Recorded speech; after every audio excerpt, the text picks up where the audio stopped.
Hello, my name is HQ of HQ Reacts. Welcome to my channel. Please do me a favor. Hit the like button, share the stream, and click the notification button for new content. Thank you.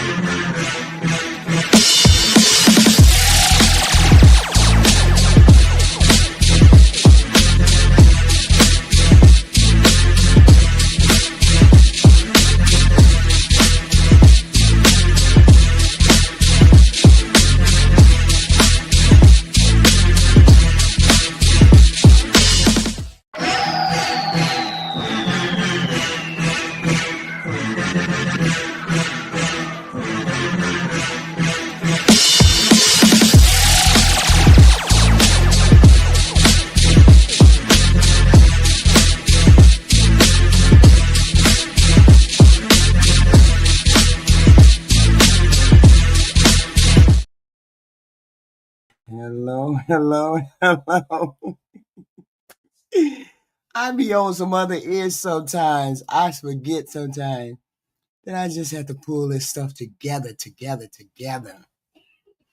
Hello, everybody. Early in the afternoon, I just felt like coming on here doing this series, this little update informational about these goofy people that be hitting the airwaves. It just be weird stuff. It don't necessarily have to be people who get unalived. It be people who just be doing weird stuff for no reason. Right? And then get arrested just in trouble for no reason. But we're going to start with this first one. The person that was going to meet some young people. We're going to start with that one. Teams in Tucson, Arizona swarmed a suspect that they say had driven 2 hours to allegedly meet up with a teen girl for sex. But that teen turned out to be an undercover officer, and the man was taken into custody on sex crime charges. We are getting a closer look at the takedown from body-worn camera video, and we are going to be speaking with a sheriff and predator hunter, Chris Swanson, about the details of this case, and I will tell you, it will make your skin crawl. Welcome to Sidebar, presented by Law and Crime. I'm Jesse Weber. How does the detriment not overwhelm what you want to do? I don't understand. Taylor Chrisman is in a lot of trouble out in Arizona. He is facing felony charges of attempted sexual conduct with a minor and aggravated luring of a minor for sexual exploitation. This is according to the Pima County court records. Now, we got our hands on the incident report from April 3rd, 2025, when Chrisman was arrested, as well as body cam video of his arrest.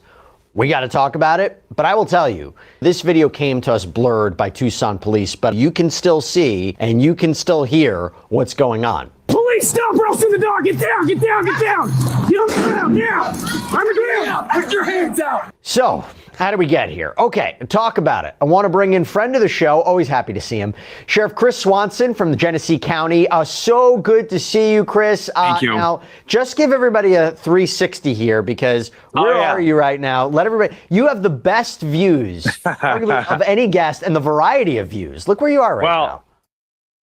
I tell you, Jesse, my work carries me all over the country. And right now I am standing in front of the Lincoln Memorial, a man who stood for emancipation and slavery that would need to be broken, those chains. And then down here, the Washington Monument, which is a symbol of this country and how free we are. So that's why these cases are so important, to break those chains of slavery, which we call human trafficking. I love it. So yeah, we got you. He looked like he can kick ass and take names. I like manly men. Once on a boat, we got you once in London. Now we got you in DC. Next time we see you, you might be in a Vegas casino floor. I don't know, but we'll see what happens. But okay, now to get serious about this. Okay, this is a really harrowing takedown, and I'm always curious. One of the things that when we talk about it is an arrest like that. What goes into an arrest like that? What is the feeling like? What are you most concerned about? Because that is a really, really stressful moment. Well, what I find interesting is the dynamic style of arrest. You heard a flashbang. You saw that they were in their tack gear. You saw that they came from multiple angles. That's what's different. This wasn't just a, hey, get out of your car, we want to talk to you. They knew something about this guy's past. They anticipated perhaps something going sideways. That's why they shot that flashbang to kind of disorient him and then attack and make sure that he was down on the ground. Loud verbal command. They got full headgear. They got full body armor, headgear, everything.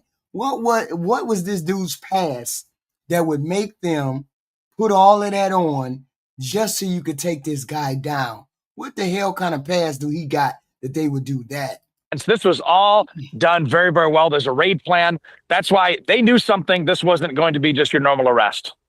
So let's talk about this case, and we will get to that arrest as well, and we have more videos. So according to a partially redacted police report, Mr. Chrisman actually first started communicating with an undercover officer. Yeah, back in September of last year, that undercover officer, or UC, had an account on an unknown app where a user named Justin liked one of her posts and sent a message. The police report reads, "Once the suspect and I began texting, I immediately advised I was 14 years old, and the conversation soon stopped. On March 19th, 2025... Yeah, but what amazes me is that they find out how old these people are, and they still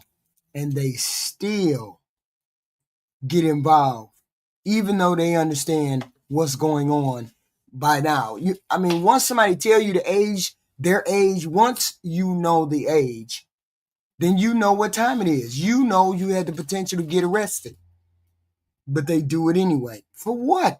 When you can get all the things that you want from that particular youngster from an adult woman. Why would you need to do that? I received a text message from suspect asking, redacted, then stated, never mind, because he remembered her age. I again reminded that I was 14. But again, according to this report, instead of ending the conversation, the user known as Justin continued messaging. Now, Chris, how common is that? You see this situation where...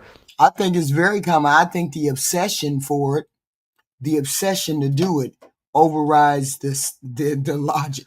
It overrides it, and the dare or the excitement of doing something illegal overrides their whole mental program. They're alerted to the age on purpose by the undercover officer, and yet the conversation continues.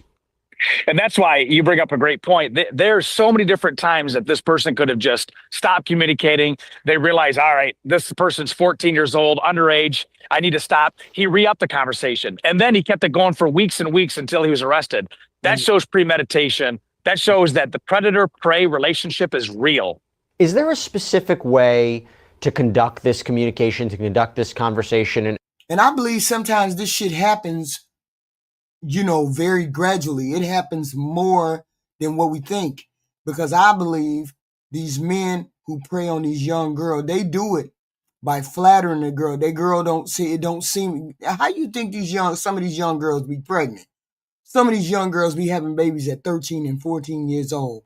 I believe they be preyed on and they just don't get reported. Some of these men be preying on these young girls and they just don't get reported. Okay? Because ain't no way, 14-year-old and a 14-year-old, most of the time it ain't two 14-year-olds that's getting pregnant.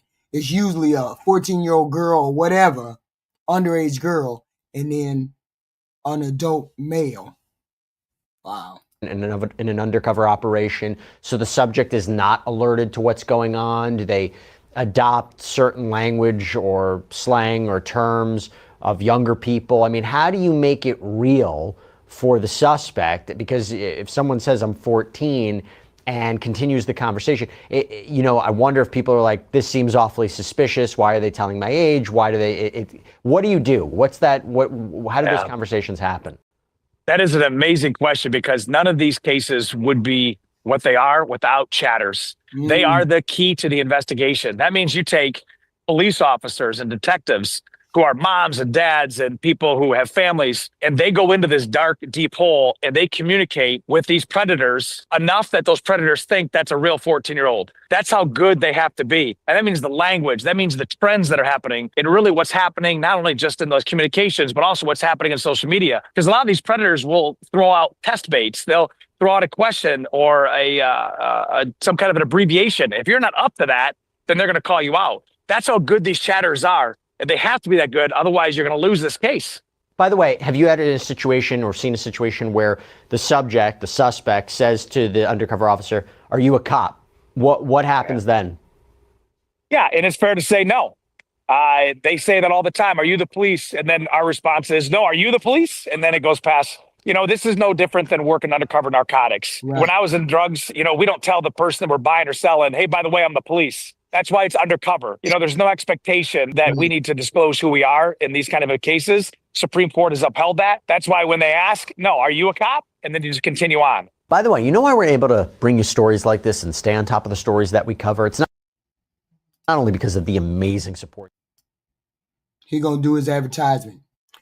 But the thing is, I believe people just don't tell on other people. Or other men just don't tell on other men. Because a lot of men think it's okay. She has a skirt on, she has a short skirt, she's doing X, Y, and Z. So it's okay. It's okay to prey on somebody that age. And they think it's okay. She's 15, 16, whatever. And I'm 25, 26. No, that's not okay. But I believe it's somewhat okay in even some parents know. Yeah, even some parents know. That's the bad part about it. But you can't stop it, unless it's like a situation like this one. But the regular neighborhood Joe Blow walking around the neighborhood, people don't tell on him. And he 23, 24. Don't nobody say nothing to him. And he dealing with Sally, who be on the other side, who be on down the street. UC says that she and this she's young. Suspect kept messaging for weeks, with him often sending very vulgar messages saying things like he had a daddy-daughter kink. Chris, can we stop right there? Please don't tell me that this man is married. Please don't say that he's married, because that's even worse. I don't know what you call it, kink culture, things that might be considered taboo. You see it more and more online? We do. And that's where those dangerous algorithms come through. Social media has algorithms that when there's any kind of an interest or a fetish, they get fed that. And it just continues to throw out that dopamine dump. And they want to take that fantasy and act it out. See, thank goodness I ain't never hit one of those algorithms that he talking about. I wouldn't even begin. I guess it might begin if you start searching for that type stuff. I guess if you search for it, it'll start to come up. But thank goodness I ain't never hit one of those words. Out in real life. The concern that I have is the suspect, does he have real kids at home? And if this is our case, we would absolutely interview all those kids. Many times, Jesse, we have folks that drop off their kids the same age of which they're coming to meet. And that's because they're just trying to change the face and the name. Now, according to this incident report, the suspect texted this UC on March 29th to check Instagram, where he apparently sent a photo, you guessed it, of his genitals. He allegedly sent another photo of his genitals 2 days later on March 31st. And then I'm just wondering, why would you think as a grown man that a kid would actually be interested in doing anything with a person that's way out of their age range? And what would make you think that would be a thing? Then 2 days after that, April 2nd, the suspect called the undercover officer through Instagram, showing him performing a sex act on himself. Now, the UC says that Justin introduced the idea of him driving from his home in Mesa to Tucson to have sex with, again, who he thought was a 14-year-old. That's a distance of more than 100 miles. Right. From the report, quote, "We agreed for him to drive to Tucson on Thursday, April 3rd, 2025, to pick me up from school around lunchtime. We planned on going to my house where we would engage in the sex acts while my mother was at work." So I wonder whether he had a wife and he had children. He's not that old, but that don't mean you don't have no family. Suspect advised he would bring condoms. All right, Chris, if this undercover officer agent were the one to bring up the idea of meeting in person, would that be what a lot of people may consider to be entrapment? If they introduced the idea first, is that not valid? So let's back up, because entrapment is a defense that many times is used. Entrapment is putting bait out there specific to catching somebody. But if you put the bait out there like we do online and they come to you, that's no longer entrapment. Now the conversation goes to, well, what do you want? And now it's undercover. So if somebody says, yeah, I'm looking for some, sex, If that comes from the suspect, then you just continue to walk down that path. There's a lot of defense attorneys that'll try to use that as entrapment, but they're already in the cage. They're already communicating. The age is already out there. These are the elements of the crimes that we have to put out there. So the entrapment defense on this particular case, in my opinion, is not a defense. How quickly does it escalate to meeting? How often does that happen in these operations? Well, it depends on how diabolical these predators are. This, many times we've said before, is not the first time they got. This is the first time they got caught. Right. And when you look at people that have gone down this trail for a number of weeks, months, years, they're very comfortable. And you can tell that in the conversation. There's some predators that we arrest within the first 4 or 5 minutes of them being on the line, and then boom, they're coming right to the location. That's got to be wild. That's got to be the weirdest shit ever. You are so obsessed with meeting somebody that's beyond your age that you would do it just without any kind of protection, without protecting yourself, without doing any kind of background or anything. You ready to go out there and meet that person, that young person. That means you're obsessed with something. You got a screw loose somewhere. Something is wrong. There's, like in this case, take weeks and weeks. So it is not uncommon. A lot of it is part of the fantasy. You know, our chatters will chat 100, 150 people a night when they're doing these operations, and 3 people show up. These other ones that, you know, are chatting, many times they're just building up that courage, or they just want to go down that path but not act out. But it's the ones who actually know what they're doing. They have time to disengage. They don't disengage. They set up this event where they're going to pick them up from school. They're going to be there when the parents aren't there. They know what they're going to do. They are so, I go back to the word premeditate. They're so committed that if law enforcement wasn't there, this act would have taken place on a 14-year-old by a grown man. Well, true to his word, Justin Chrisman, what did he do? He apparently drove from Mesa to Tucson, texted the UC updates all along the way. The UC apparently directed him to the parking lot of Amy's Donuts, where he eventually parks, gets out of his truck, and that is when the SWAT team moved in. Police, stop, bro, from the door. Get down, get down, get down. Get on the ground, now. He didn't even get good out of the car because they didn't want him to run. They didn't want him to think. They just wanted to get him right then. And that would be the best way. On the ground. Put your hands out. Do not move. Okay, so you might be asking, why SWAT, right? Was it really that serious? Was it necessary? Well, I will tell you, a supplemental report explains why police did it that way. A member of the department's Special Response Division wrote, quote, Chrisman had dozens of arrests for DV and DOC, meaning domestic violence and disorderly conduct, over his lifetime. Social media videos as of 2023 showed him shooting a handgun at a range. SWAT was approved to assist. Now, a second SWAT member wrote in his report, I exited our vehicle and made announcements identifying myself as police and directing Justin not to run and to get down. Justin stood still and did not comply with my commands as I approached him. Another officer deployed a light and sound distraction device, and Justin began to turn away and move his hands toward his waist area. I pushed Justin in his right shoulder, and he complied with my direction to get on the ground. And the officer noted that he was easily identifiable as a SWAT team member, right? He was wearing his uniform with a ballistics helmet, police patches, all on him. The officer... The sexual desire overrides any kind of sense of morality or legality. It overrides everything. So if it overrides everything, your own body is betraying you. Why you don't know? You grew up in the same society we grew up in. You know that it's something morally wrong with you messing with a child. Explained his show of force by stating, I pointed my rifle at Justin due to the serious nature of the charges, the fact that there is a historically high level of violence resistance from suspects facing child sex-related charges, and my knowledge that Justin had been armed in the past and demonstrated proficiency with his handgun. So, Chris, I go to you. It seems like it was necessary here. Right. Absolutely. That's good police work, because not only do you want to make an arrest that is safe, but all the people around. They met in a public place. They met at a donut shop where people are not expecting any kind of illegal, let alone dangerous behavior. And if you look in that video, you had canines, you had SWAT members, you had that flashbang I was talking about. All of it is to distract and to make a safe arrest. I want to experience a flashbang. Anybody experience a flashbang? I want to experience a flashbang. What's a flashbang?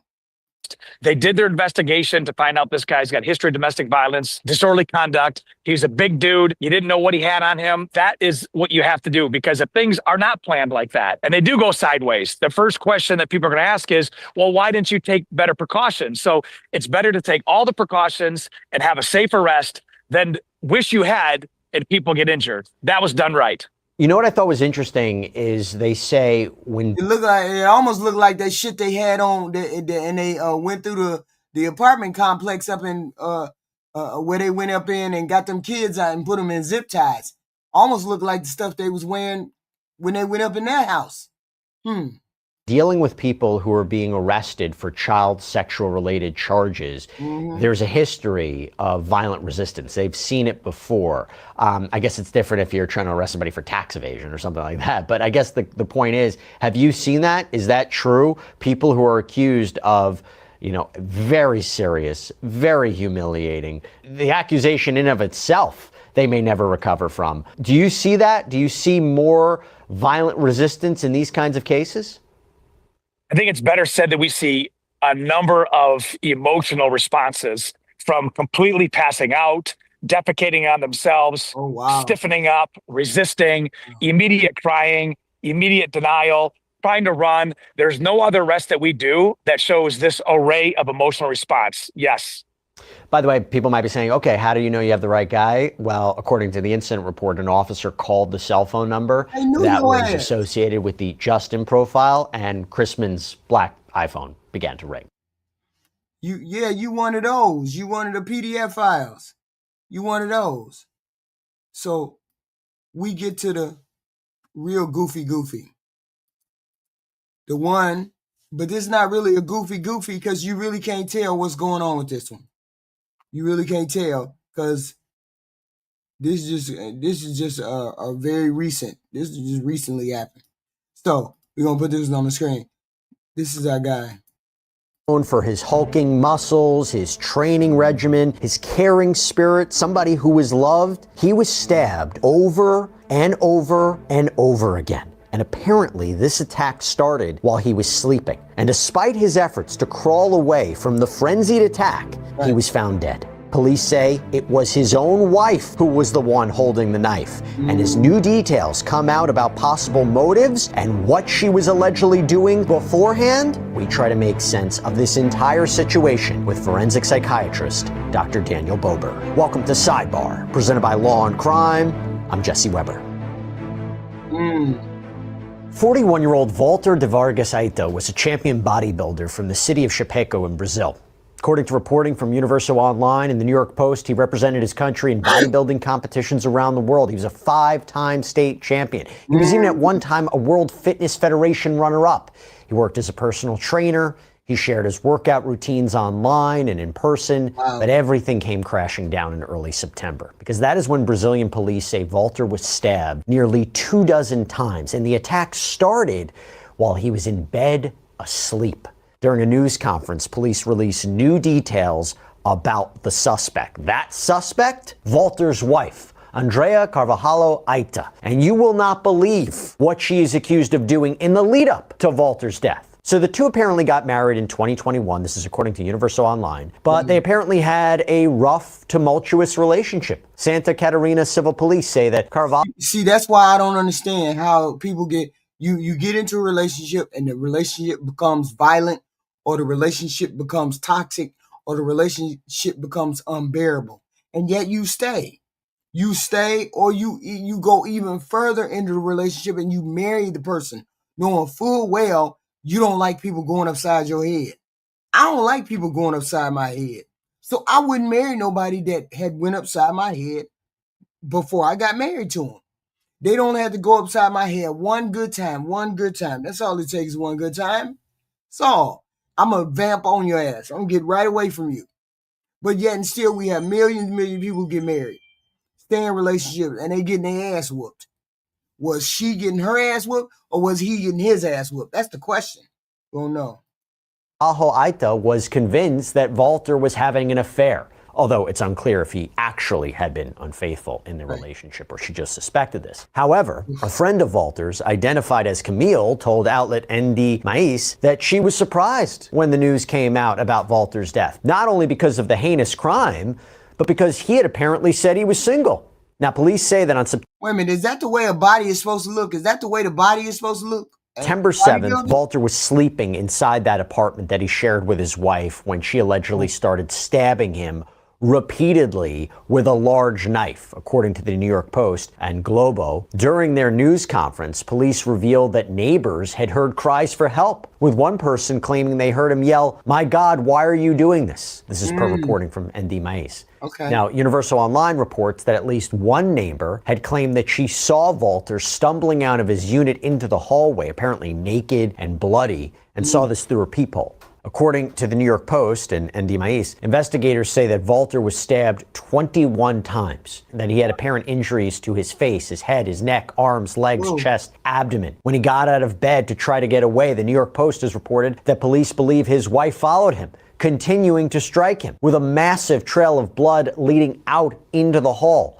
Walter was found dead in a stairwell near the entrance to the building. This is according to multiple Brazilian news outlets. Oh, wow. Now, as for his wife, Carvalho Aita, she was taken to a hospital for her own injuries, some cuts on her fingers, head, left arm. This is according to the Court of Justice of Santa Catarina. And when she was released is when she was arrested.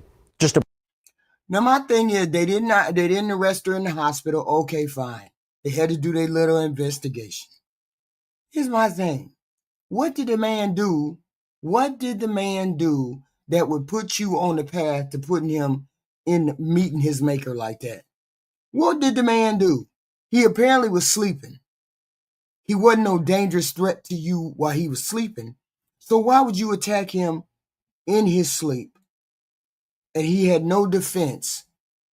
So you're going to find out what was going on with these people. A brutal situation. So I want to get insight into this, and I want to welcome back onto the program forensic psychiatrist Dr. Daniel Bober. Dr. Bober, thanks so much for coming on. Really appreciate it. We're going to get into some of the details of what she's accused of doing, but if she really did do this, or just generally speaking, the brutal nature of this attack, what does that tell you psychologically about what might be going on here? Well, it's a familiar story, Jesse. We think about things like O.J. Simpson, Jodi Arias. We have a familiar cycle, right? Suspicion and insecurity, which leads to this obsessive surveillance and control. And then finally, threats and intimidation. If I ever see you with anyone, if you ever betray me, escalation, planning, obtaining a weapon, preoccupation, and then finally lethal violence. So this is a very, unfortunately, common story in society that we see. He said it's a common story. It's a common story that this happens.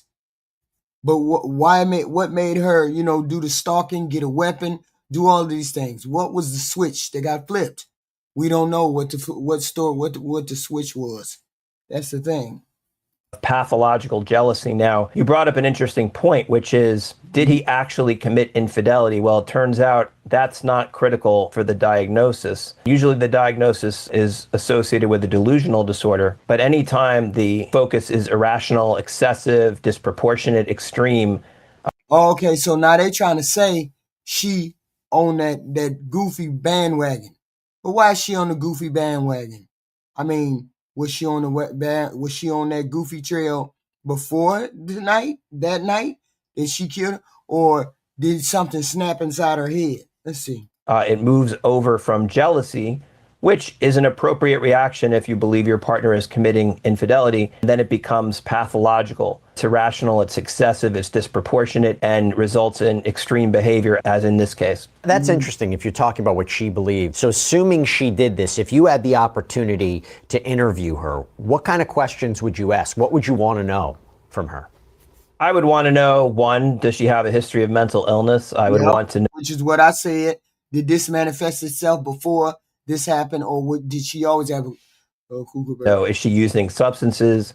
I would want to know what her evidence is for why he's been unfaithful, I would want to challenge her. I'd want to see if there was an alternative explanation that she would be willing to entertain. Those are some of the things I would talk to her about. By the way, I don't think I've asked you this before, but your role in, let's say, a criminal investigation, have you ever seen a situation where somebody may not open up or confess to authorities, but during the course of an interview, they may admit to the crime? Yeah, and I think that goes just back to not necessarily your qualifications, whether you're a psychiatrist or a police officer. A lot of times that has to do with... I mean, he keeps bringing up psychiatrists. He keeps bringing up the mental illness factor. So I'm assuming that maybe she was a little out of it when they arrested her, or she was showing signs of being on the cuckoo train when they arrested her. And I keep saying cuckoo train because I'm unlearned about what medical terminology and all that stuff for people who got a mental break or whatever.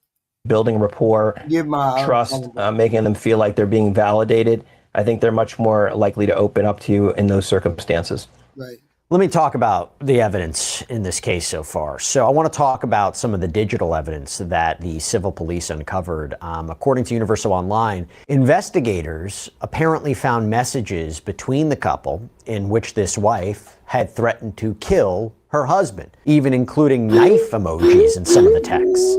MD Mais reports that there were also audio recordings where she reportedly said that Walter would, quote, pay for what he was doing to her. She had also allegedly sent photos of Walter, of him sleeping, so reinforcing that he was constantly being watched. She sent photos to him, telling him he was being watched.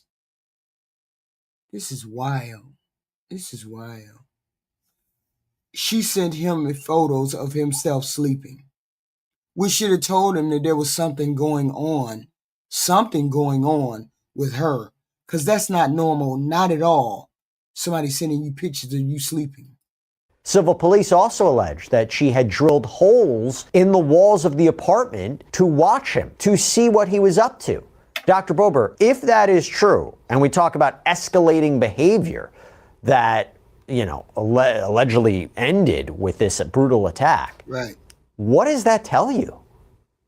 So again, we have obsessive surveillance and rumination. We have possessiveness and fear of abandonment, which is often a sign of deep-seated insecurity. And very often, the more intense the attachment, the more aggressive the reaction. So my thing is, have you looked at it and said, well, maybe she had a psychotic break. Maybe she had these problems before.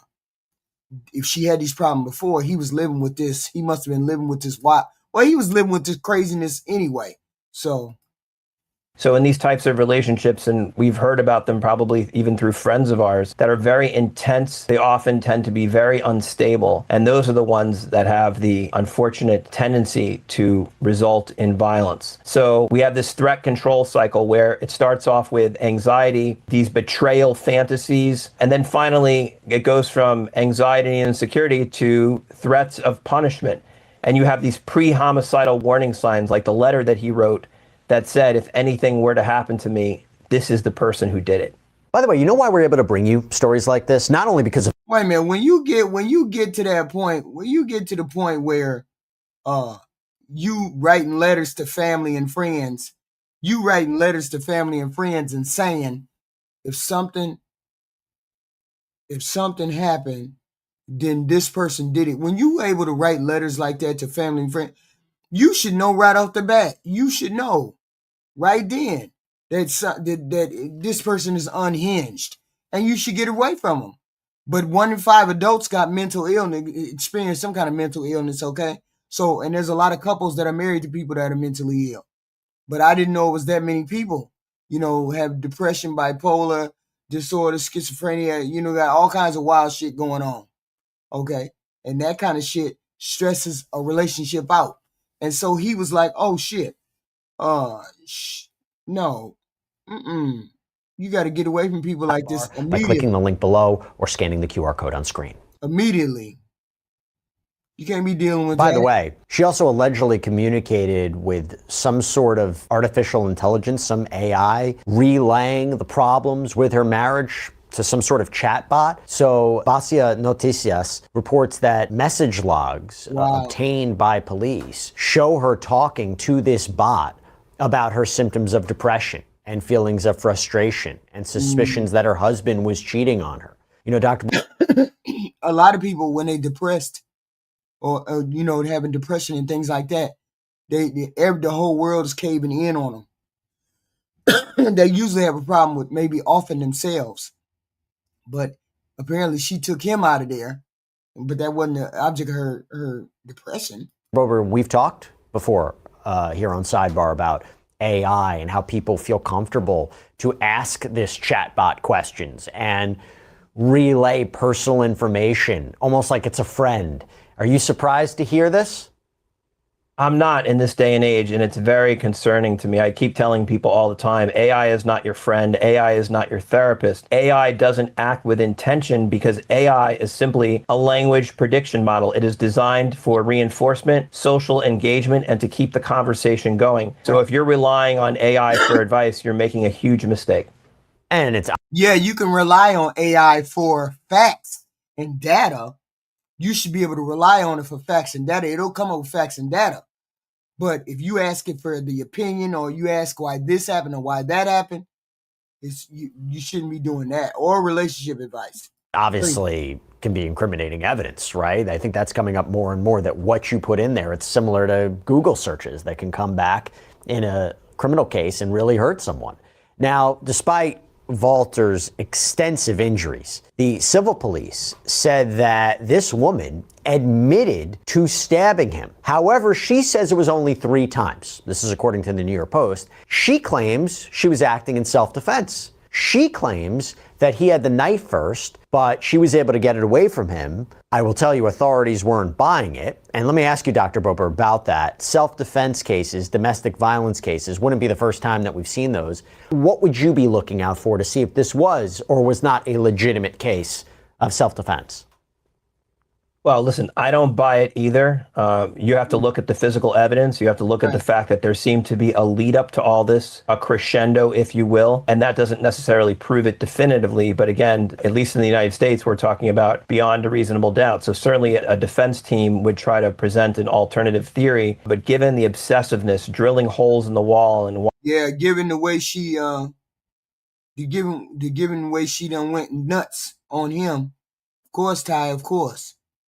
Given the way she done went nuts on him, of course, they got to look at all aspects. Drilling holes in the wall. Who does that? Holes in the wall to watch somebody.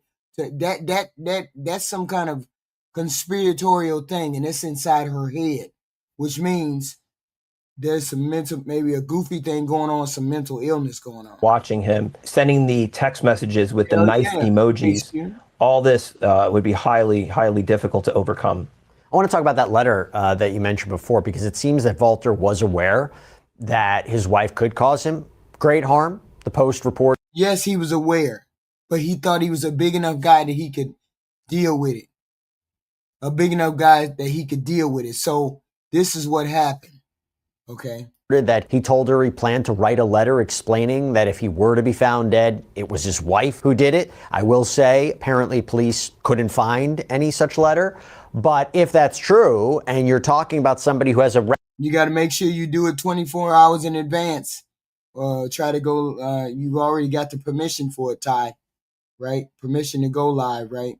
Okay. Recognition of what would happen to them. What does that tell you? And B, no, I'm not placing any blame. I'm not placing any blame. Now, you can't blame him. He was in a relationship with this woman. Why they don't get... why they don't ask for help or anything. There's plenty of reasons. But let's see. Is it difficult for someone to separate themselves from a relationship like that, particularly if they're married, right? Crossover, what does that tell you? That this was a very intense, unstable relationship. Now, what were the reasons that were motivating her? Was she someone who had a legitimate mental illness, for example, psychosis? Was she someone who had paranoid traits where she was suspicious and hostile? And they would wonder whether she had already had these problems before this came along. Did she have mental illness before this came along? Were there problems in the past? How long has she been threatening him, watching him, being suspicious of him? Is this behavior that she displayed in other relationships prior to this one? This is something I would want to look into, talking to other people that knew her before, or what we call borderline traits. Right.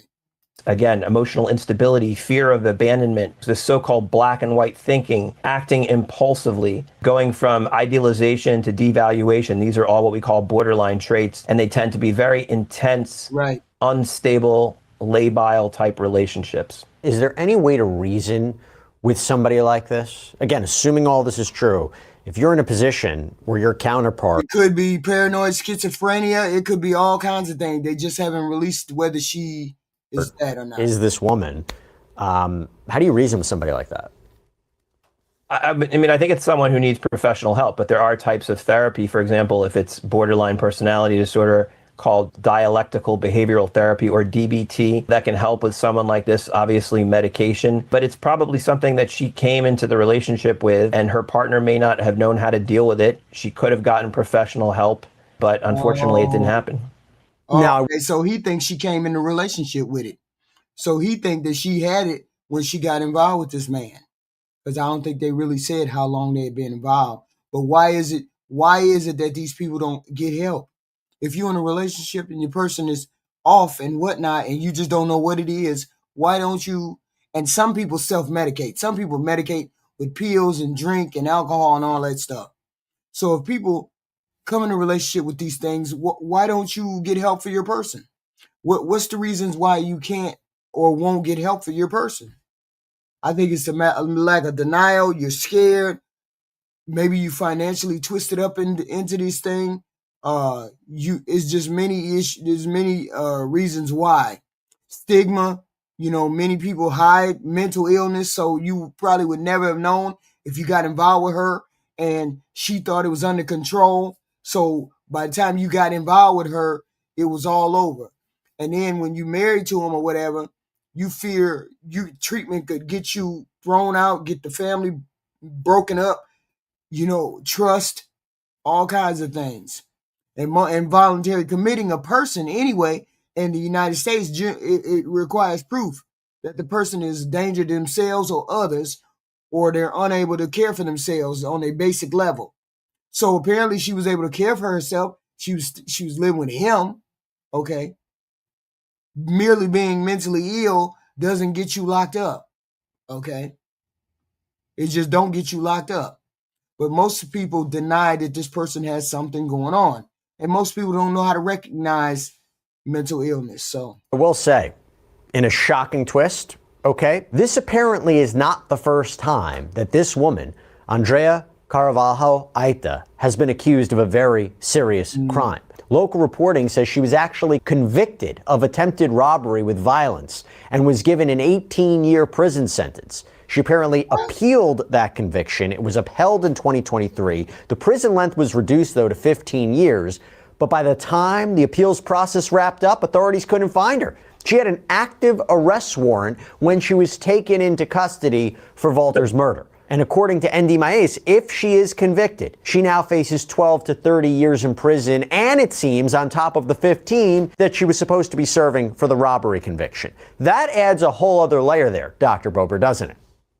Wait a minute. Whoa. How is she out of jail and she did a robbery and they gave her 12 years for robbery? How's she out of jail on an appeal? So you get to get out of jail on an appeal? They let you out of jail on a appeal, and she was out on a appeal. Still got 15 years to run. She got that jacket, 15-year jacket for robbery. Now she got this for murder. She was doing some bullshit prior. All on some mentally ill-ish. It does, that now we're talking about someone who slipped through the cracks of law enforcement, and that brings, as you said, a whole other element to it. Is this someone with antisocial traits, someone who routinely violates the rights of others, who manipulates people, who acts without remorse, who's cold, who's cunning, who's methodical? So it does add a new element into it. Now, Walter's mother spoke with ND Maes, saying that this woman, Carvalho Aita, had said she had to marry her son. She had to marry Walter. and threatened to kill him. She remembered her son as a caring man, saying, quote, "We set up a gym at home so he could work and devote himself to bodybuilding. He was a simple, kind-hearted boy." Doctor, it's never lost on us the family and the friends that are left behind after an alleged murder, right? What does that family, what does this mother, what does loss look like for them, and what's their journey going to be? Well, I think it's not only loss, but You it's can't tell me loss they in didn't know this their daughter horrific was off. way, and it's something that they will have to live with for the rest of their lives. So you can't tell me she didn't act up at some particular point throughout the relationship or whatever. Yeah, he's your son. How could you? Yeah. These people wild up in here. It's just, she just said, fuck it, you gonna marry her. You gonna marry her. She could be crazy all she want. He a kind-hearted boy. And I've said it before, grief is a process. Loss is a process. It's not something that you ever forget. It's something that you learn to live with. And it becomes a new normal for the family. And hopefully there are other things in their lives where they can find joy in, because this is obviously horrific. This legal process that unfolds, does it only complicate it for them? Does it only make it worse? Does it amplify these feelings? You hear this from the families of victims all the time, right? Leading up to a trial, which sometimes can take years. They never find peace until there's justice, until everything is resolved. They have a lot of trouble moving on with their lives. And as I said before, it never really goes back to the way it was, but it's certainly easier when this process is no longer playing out. By the way, I'm not entirely familiar with the law in Brazil regarding a mental health defense, but assuming this happened in the States, based on this limited set of facts that we have laid out, the allegations that we have laid out, is there a potential mental health defense that you would be looking out for here? Right.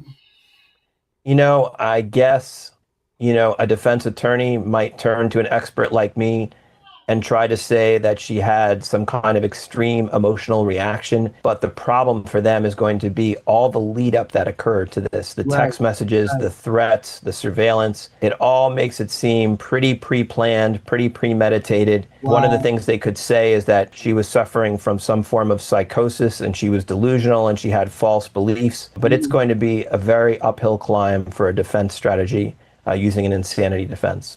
Right. I agree. Dr. Daniel Bober, thanks so much for taking the time. Thanks. So he got broke off by his woman. He got broke off by his woman.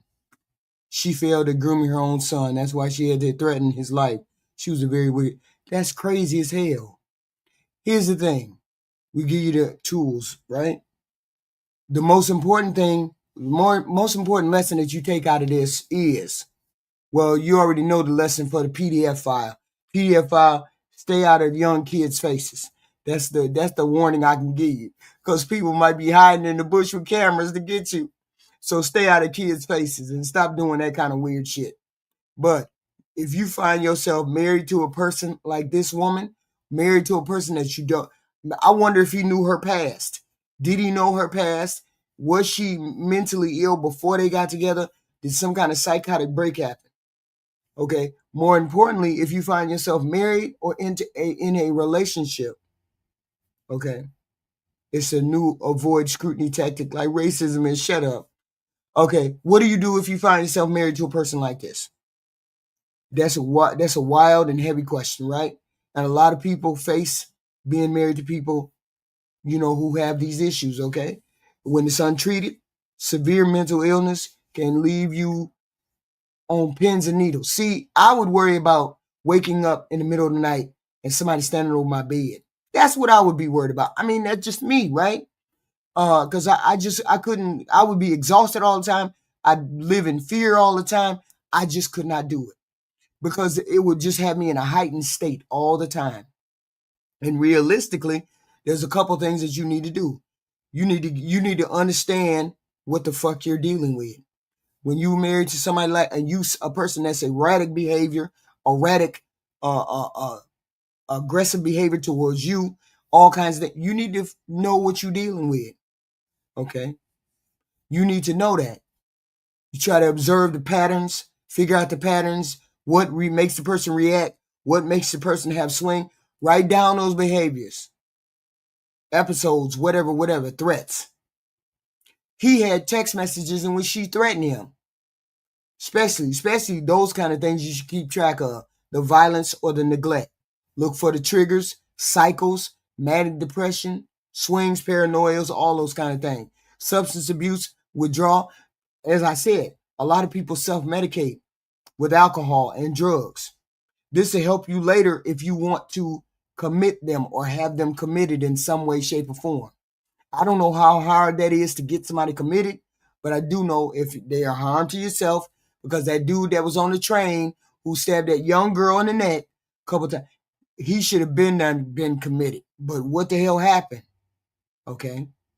But you gotta, and two, by all means, if you don't have no kids by this kind of person that's dramatic, back and forth, acting the fool all the time, don't have no kids by this person. Is it only racing when y'all got the white hoods on? Are you wearing the ankle monitor? Is who wearing the ankle monitor? Oh, you ain't talking to me. I'm sure you're not. Okay, number two, protect yourself first.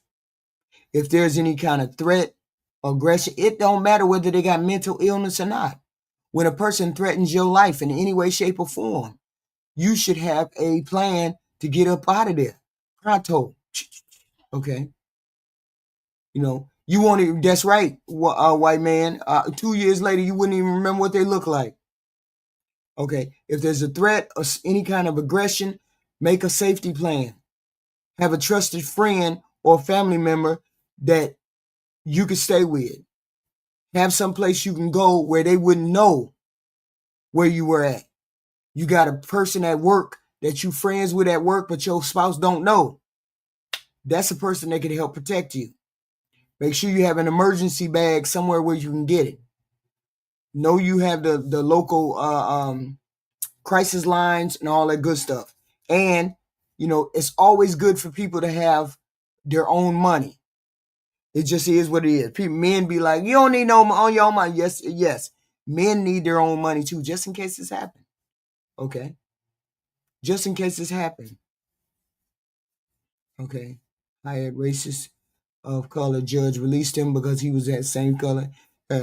Are you crazy, white man? Are you crazy? Okay.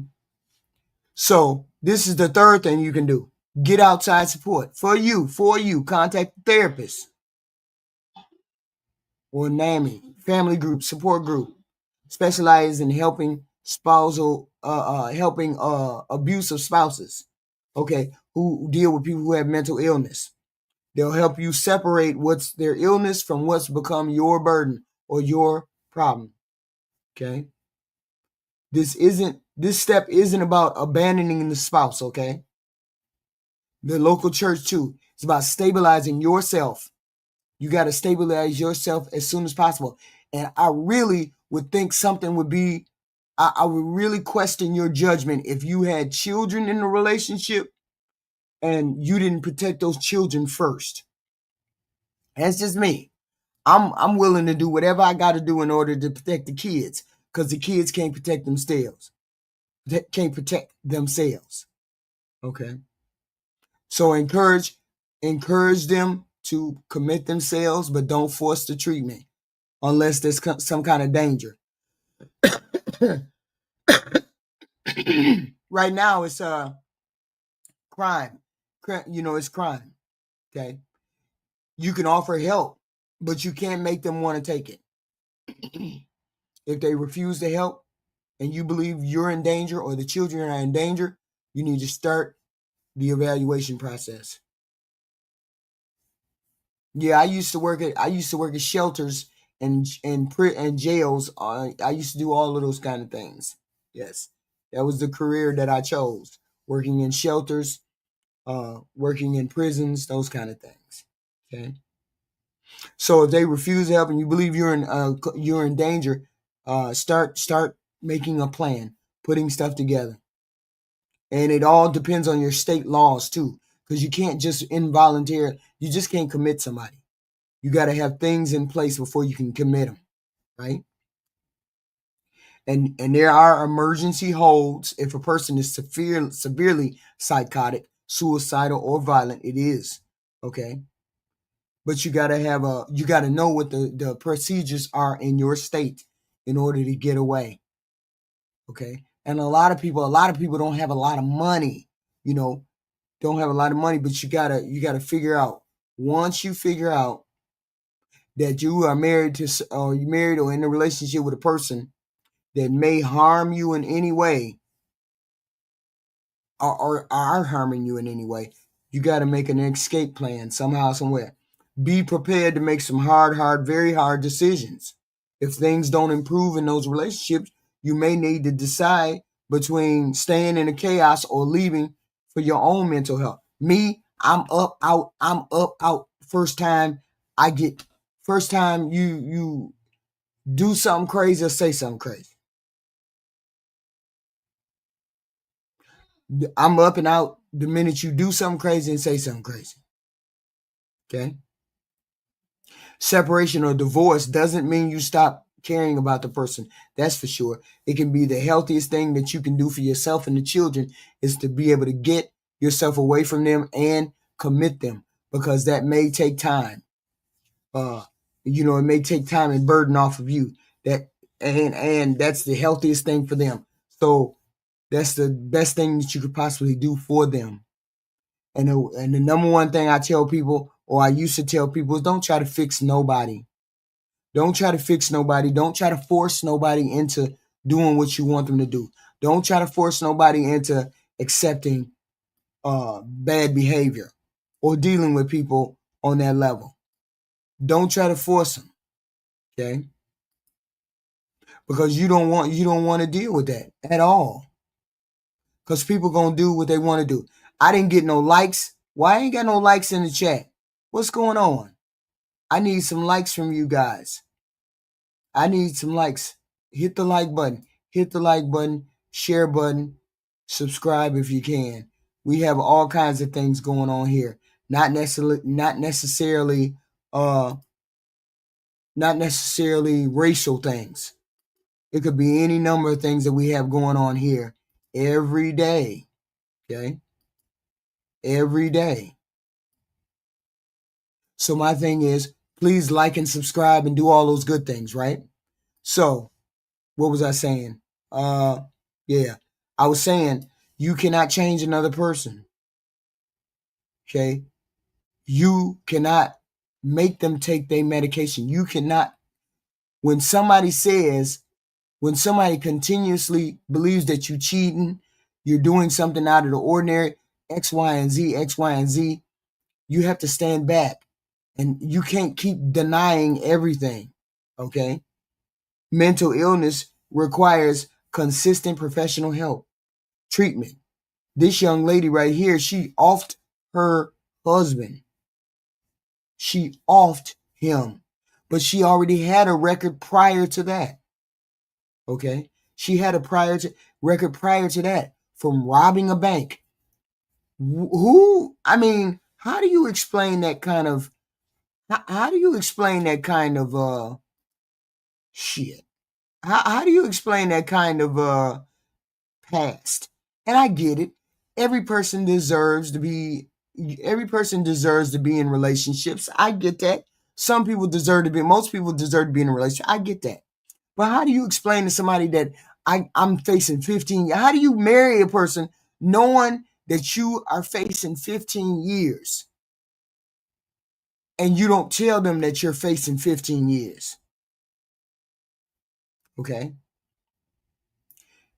Because there's no way that man should have married, or maybe the mama had something to do with it. He should never have married her if she was facing 15 years.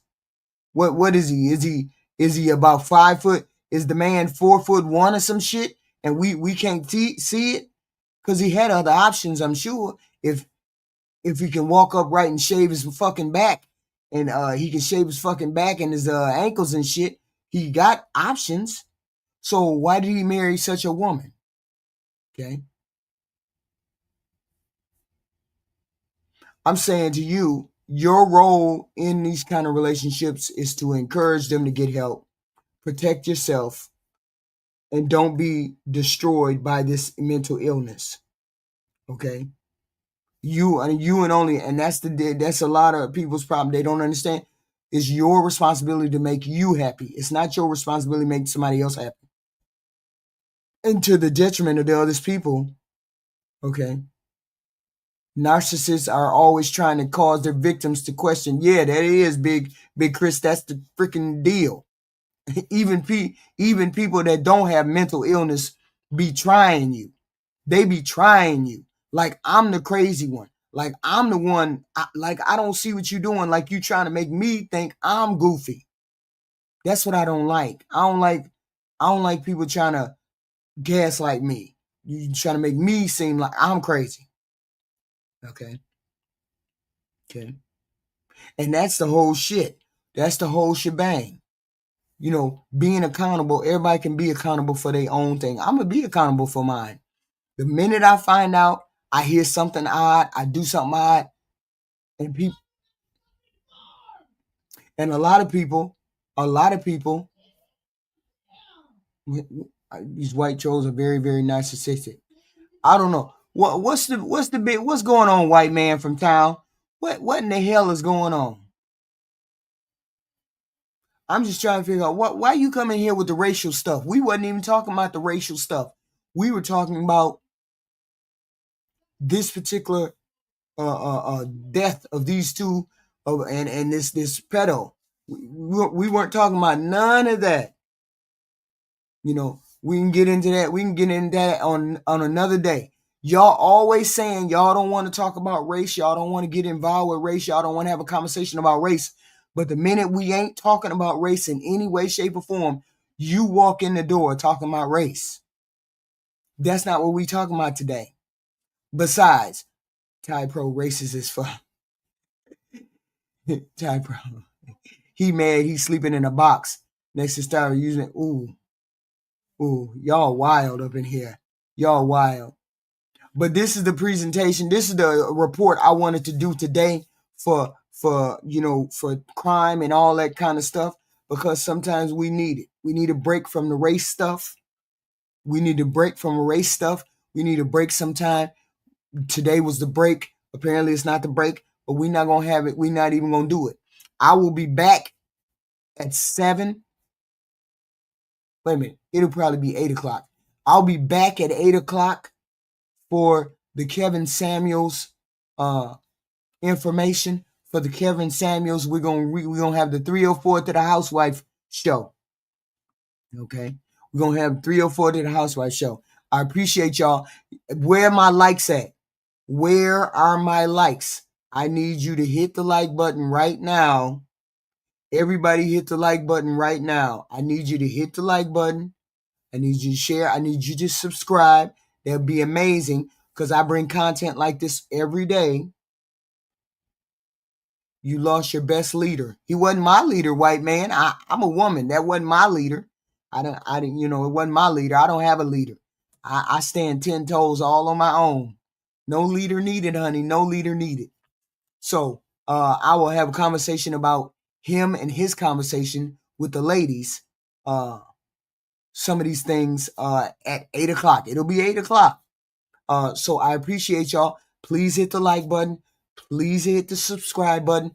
Please hit the share button. I appreciate it. Thank you very much. I welcome all diverse content. I welcome all diverse views. And it ain't no racist view. Just a regular, ordinary view. Y'all not going to pull me into it. I'm not going to get pulled into racial shit. I'm not getting pulled into it. Today, we ain't doing no racial shit. So, I will see you guys at 8 o'clock. I will see you guys if you come back at 8 o'clock. If you don't, I appreciate the like. Please hit the like button. Please hit the like button. Share, subscribe, do all those good things. And I will see you at 8 o'clock. At 8 o'clock. Later for you guys. Later for you guys. Later.